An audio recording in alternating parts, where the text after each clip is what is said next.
button for the microphone. I'm talking to myself here. Morning, Arrow. What is it like to talk to yourself?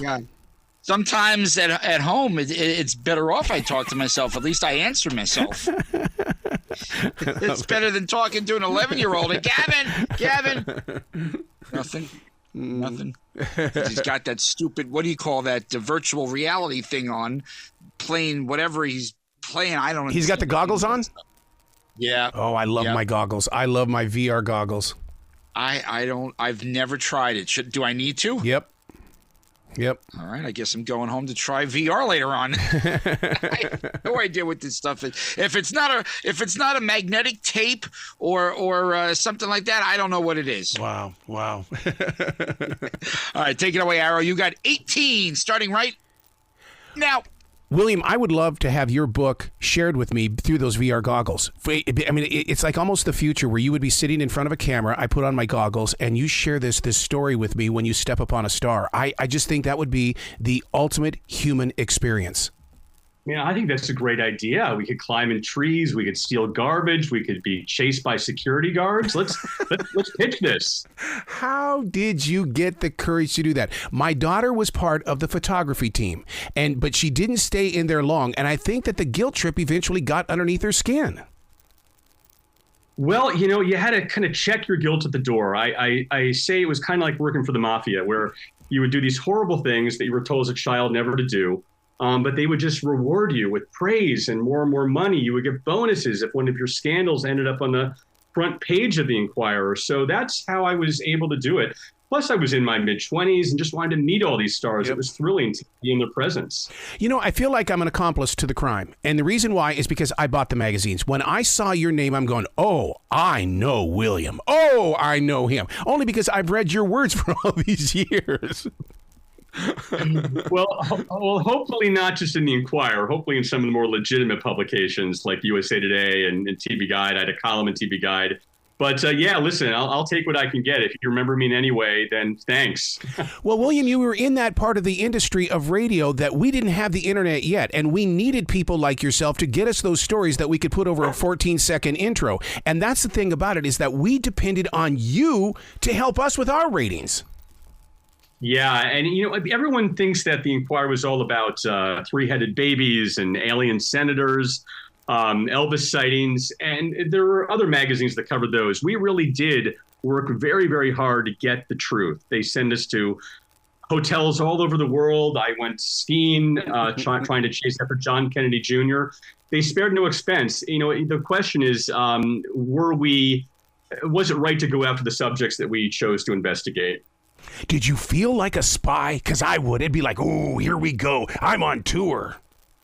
It was really like being like James Bond. Yeah. I remember I was looking into the life of Kelsey Grammer from Cheers and Frasier, and I stole his garbage. I found out what day of the week was his garbage day. I grabbed his trash. I took it back to our office on Sunset Boulevard in the middle of the night, and I unloaded it, and I went through it. Found a few things, nothing too scandalous, maybe some foreign VHS boxes. But what happened was that the trash was infested with maggots. Ooh. And they were crawling all throughout the office. And I felt it was just so appropriate to have the Enquirer offices infested with with maggots. So yeah, it was, you never knew what you were going to find. Yeah, but dude, that to me is part of doing, of what we do, because the scent that you had in that room is still with you even today. If you were to smell it again, you would be instantly taken back to that moment. It doesn't come off your clothes. Never. You're right. It stays with you forever. And that was my problem. Even though I quit the Enquirer, it didn't quit me. Those little tricks of the trade were still in my blood. Well, how do you calm yourself down then? Because I have to do a defrag journal every day in the way of asking myself the questions and questioning the answers and trying to come up with a better answer when only the inner core is going, no, I'm not taking this as crap. This is bad, dude. You need to straighten up your act. How did you move through your evolution? Well, I think really I cleaned up my private life and then my professional life hand in hand. And I found that when I was a happier, this sounds like a self-help book, but it's true. when I was a happier, more authentic person, I didn't have a desire to cause other people harm. I found out you can still tell a good story without making it sleazy. Did you see it as harm? And I'm just being an innocent person here because, like I said, I'm an accomplice. I read it. I talked about it. So in other words, I took your stories and transferred them forward. Oh, that's great to hear. I mean, I really put myself in their place. One of the chapters I was working on was about infiltrating someone's hospital room. And at the time I was working on this chapter, my mom was in a hospital room. She was on a cruise in Alaska and got a viral infection. And really, it could have gone either way. And I was thinking, if some ass broke into her room and tried to get information about her and threatened her health, well, I would want to kill them. And I did do those kind of things. So yeah, shame on me, but you can always change, and I work very hard to change. What was your wake-up call? Mine was that the mayor of Charlotte called me up and said, I don't care what you say about me, but just know that 52% of this city voted for me. So go ahead and keep knocking 52% of your ratings. Wow. That's great. For me, I was at a wedding on Staten Island, and I'd had the week off. I didn't know what was going to be on the cover of the Enquirer that week. Was it going to be one of my stories? And the main image was a photograph that some paparazzi had taken of the great actress Raquel Welch looking despondent. And next to her really sad photo where she had no makeup on, they put a photo of her in her glam days. And it was the sad, lonely life of Raquel Welch. And I'm like, what a mean thing to do. That could be me. I mean, I've had some rough days, and I certainly wouldn't want to be photographed, much less have that photograph on a national magazine. And I decided, you know what, this just doesn't feel right anymore. This is not who I am. Well, this was long before resting bitch face was accepted. Right? Right. But well, I was the one with the resting bitch face. She had a beautiful face. So no, you have a point. I got to tell you, I am a book whore when it comes to covers because I believe that too many people kind of push their books onto shelves and we don't get to see the cover. And your cover is one of those that they better not put it in there sideways. They need to showcase it so that people who walk into an office or a room can go, what the hell is this? Gosh, thank you. We did a lot of work on that cover. It went through a lot of titles. It was going to be called Despicable and Cringeworthy and all these others. When you was it Bad Will Hunting was one title we came up with. But then when you step upon a star, once we came up with that title, the cover really just sort of shaped itself. A foot stepping on one of the Hollywood Boulevard stars, and that's really what I did. I came out here to shine, to polish these stars, but ended up stepping on them and making some enemies along the way. I love the way that you said that to help them shine, because I was that guy, and I've been that guy that's been on Hollywood's Walk of Fame, that when I look at a star and it's all grungy, I'll sit there, I'll get on my knees, and I'll do whatever I can. I don't even know who the hell this person is, but it's like, you don't deserve to have this stuff on your star right now. You did your thing for us. Yeah, it really is interesting walking down that boulevard and seeing so many names of forgotten stars, and they were so big in their time, and now they're forgotten. Names that I knew are forgotten by a younger generation, and some of them are in terrible shape. They're cracked, and just like people. After a while, they sort of get forgotten, and the cracks come up, and you get a little dirtier. But I do like that this book shines the light on many stars that I think should be remembered.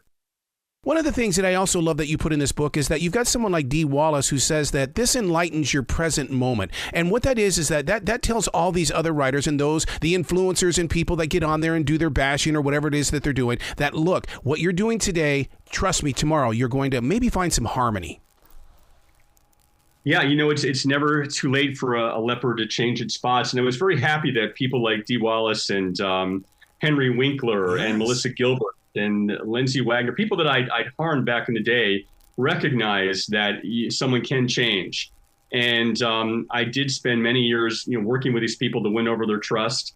And I think it's a relatable message. And every chapter does end with a lesson learned, something that helped me grow. And I think it's lessons, hopefully, that people can relate to in their own lives. What could you say that was bad about Henry Winkler? He is the nicest man that's ever been planted on this earth. Henry, Henry and I don't know that we ever had an actual problem. I remember one time he came on to a show that I was producing, Home and Family, and we gave him a hobby horse that had sort of a a pompadour that looked like Fonzarelli. And I know that he was really trying to distance himself from Fonzie at that time. He was focused on other things. And I wasn't sure how that would go over. But man, you're right. He is the nicest guy, had a great sense of humor. It's very hard to piss off, if I can say that, Mr. Winkler. Yeah. One of the things that I would love for you to do in the marketing business, because we all like our merch, is to somehow figure out a way to put this quote up on a poster or someplace. Made mistakes in your past or in our past don't define us today. I think that means so much, and it really does make a person go, oh, I can forgive myself? Yeah, you can. You know, you're so right. And the whole cancel culture, some people legitimately deserve to be canceled for things that they're saying consciously in their adult life. But if I were judged on decisions that I'd made in college or in my young 20s as a tabloid reporter, I would be, completely pushed out of society. I would be vilified forever. People can change, and people have the right to be given that space to change, I believe. So did you ever have those moments where you would be awake at night in the middle of the night going, why did I do that? Oh my God, I think I crossed the line. Or is it one of those where it's like, I was just doing my job? No, I mean, absolutely. Like I mentioned, sneaking into hospital rooms. I mean, there was a case when George Papard from A-Team, the A-Team, he was also in Breakfast at Tiffany's. He passed away, and the family had decided to protect some circumstances surrounding his death, as is the right to do. But my editors wanted to find out the real reason, the whole reason why he passed. And so they sent me in to get interviews with the nurses and doctors who had attended to him in his final moments. Yeah, that didn't sit so well with me. The book we're talking about is When You Step Upon a Star. I know that I go through several different transitions before I go into action. What kind of things did you say to yourself before you took that step and you knew that there was no way of turning back? Well, I think that I just I said I chosen to do this for a living. Yep. And I'm going to see it through, but I'm going to do it with as much class as possible. One story that I tell early in the book is being sent to the home of Nicole Brown Simpson's family just days after her funeral. And they were in a gated community that was very hard to get into. I ended up jumping the fence and working my way up to the front door. Housekeeper answered the door, led me into a room where Nicole's mother and three sisters were mourning her loss. They were sitting around her photograph crying. Mrs. Brown took my hand and said, "Thank you so much for coming to our home. How did you know my Nicole?" Oof. So that was rough, but I chose to tell the truth. I said, "I'm with the Enquirer. I'm so sorry for this invasion." They ended up giving me a very lovely story about how they were going to help the grandchildren through this time. They really ended up liking the story, and it established a relationship between the Browns and the Enquirer that lasted for many years. Wow. To gain that courage to do that, because I was at OJ's house with the big wall. It was 6 o'clock in the morning in California time. We were broadcasting the show back in Charlotte, and I didn't have the courage to approach the security. I was like, I stood there and I said, I can't do it. And that was on live radio because I just couldn't find myself to go over there and create an interruption. You know, some people have that in their blood, and we rely on them to cover the really ghastly stories. I certainly didn't. I didn't want to do it. I didn't want to become a crime scene reporter. So while I established a relationship with the Browns, I was very happy to hand that off to other people and get back to talking to movie stars and TV stars about more light topics. Did you get to spend some time with the Goldmans too? Because I've been blessed with that opportunity. Oh my God, what incredible in-depth conversations of true love and compassion. Well, I'll ask you to share that with me. I never did meet the Goldmans. Oh my God! Stands out for you. What do you remember? Well, what happens is that my goal was to, we all knew what the story was, but I wanted to know what they were doing to activate it inside the community, so that we don't ever transfer this to another person's lives. And it's just amazing how the Goldman family has worked so much across the country in helping people heal with their moments of severe question. They were always so classy. Even when OJ died, they still were classy in their response about it. I give them tremendous credit, and Nicole's family as well. They were put through a horrible circumstance with everybody looking at them. And, bless them for still always focusing attention on the victims instead of the killer. Yeah. You know, throughout our childhood lives, we were always told there's no such thing as evolution. And yet Barbara Eden, and she says this so eloquently, is that we need space to evolve. And she helps me understand in this quote that it's like, it's just another chapter in a book that our bodies are writing. Yeah, that's right. I mean, we all go through things. We're all presented with challenges. I talk a lot about how people can just kind of, it's not too late to change your ways. And luckily I was given a chance. And I'm very happy that I gave a lot of the celebrities in the book a chance to respond. So a lot of them chose to take that opportunity to write little mini essays of their own about their memories of what happened. One of those, the first person I approached was Marcia Cross from Desperate Housewives. Yes. I had been sent to her home to do an at-home profile, a very warm, cozy interview with her and meeting her new twin girls.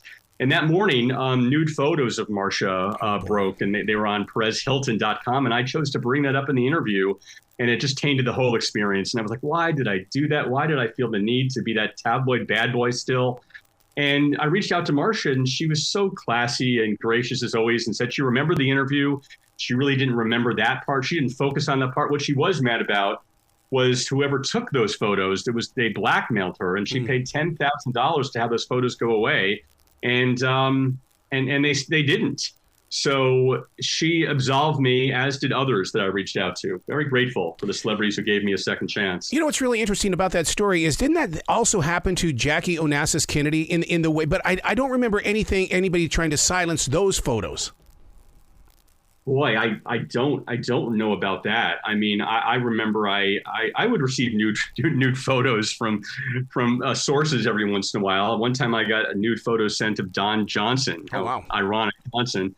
We didn't publish them, but the Enquirer editors wanted them. They wanted to hold on to them. And I was never told what happened, but I do know that the Enquirer had a safe, a vault in Lantana, Florida, the home office, where they would keep files on people. Bill Cosby, as you can imagine, had a huge file. When I joined the Enquirer, I never understood why Bill Cosby would always come on the phone. He was a huge star after the Cosby Show, and they would want to do a story about being a good dad, and they could always get him. And the reason is that they knew a lot of dirt on him, and he knew they knew a lot of dirt on him. So they made an arrangement. So those things happened. Wow. So when you write a book like this, when you step upon a star, to me as a writer, that's how you clean out your heart and your soul, and it opens up your life to brand new forms of creativity. So what are you doing that's going to be creative? Are you putting together some music? Are you going to do a movie, some sort of documentary? What are you doing? Because you're now cleared for the runway on the path. Well, I'll tell you, before I got into the tabloid world, I came out to California to be a screenwriter, to make movies, make television shows. And I always had this love of nostalgia, which is why I worked so hard to meet the Bradys and the Ewings and the Carringtons. And when I was producing a Hallmark series called Home and Family, I did these reunion shows where I gathered all these old stars together for big TV specials. So I'm finding a new way to go about that in a new format. And so I'm partnering with some of these nostalgic celebrities to present something that we're working on that I can't talk about it yet, but it's something that's going to make people feel really happy and the antithesis of what I did back in the day for the Enquirer. In a very creative way. Does that not make you an archaeologist because you are preserving history? Yeah, I mean, it's things have changed so much. Back when we were younger, we all watched the same TV shows at the exact same time. The next morning we talk, can you believe what happened with Ross and Rachel last night? With the doctors on ER. But now we're all watching different shows, these 500 different shows, all at different times. And it doesn't connect us the way that it used to. And it also doesn't make the big stars the way there were back in the day. I mean, Game of Thrones, huge show and Mad Men, but these individual people, the co-stars of these shows, quickly get forgotten. They aren't the legends like the Bradys and the Ewings and the Carringtons were. I find that to be the case. I don't know what you think. Well, yeah, see, I would love to have you still back in the business because I would love you to go in there and investigate some of these reality shows such as Posh Stars and even the Pawn Stars in Las Vegas. I want to know their real dirt. I want to know what's going on behind those things. It's changed so much what it means to be a star. I Dancing with the Stars now. Yes. The last two winners have been influencers, and I understand because they bring in a huge audience. But to me, they're not stars. They're certainly not the kind of stars that would have inspired me as a boy to move to Hollywood to meet them. Yep. Where can people go to find out more about you, William? Because I love what you're doing. I love your honesty and your transition in life. Gosh, thank you so much. Well, When You Step Upon a Star is my website. So whenyoustepUponAstar.com. The book's available for pre-sale on Barnes & Noble. And you can also go onto my social media, When You Step Upon a Star, Instagram and Facebook. And then obviously Amazon is going to carry all editions when it's published on July 11th. I love it. Coming up. Which is my 32nd wedding anniversary, so that's a brilliant day to release a book. What a perfect gift for your wife. I can't think of anything better. Happy anniversary. What are you guys going to do for your anniversary? Just be together. Isn't that what it's all about? Just be together. Have a conversation. Cook in the kitchen. Read a good book. That's what it's all about. You're absolutely right. Right there is the key to happiness. When all this crazy stuff was happening, I said, you know what? I just want a boring, happy life. And I sort of have that, and I wouldn't change a thing. Well, you come back to this show anytime in the future. The door is always going to be open for you, all right? Thank you. You keep me on my toes. I love it. You bet. Be brilliant today, okay? Hey, you too. Right back at you, my friend.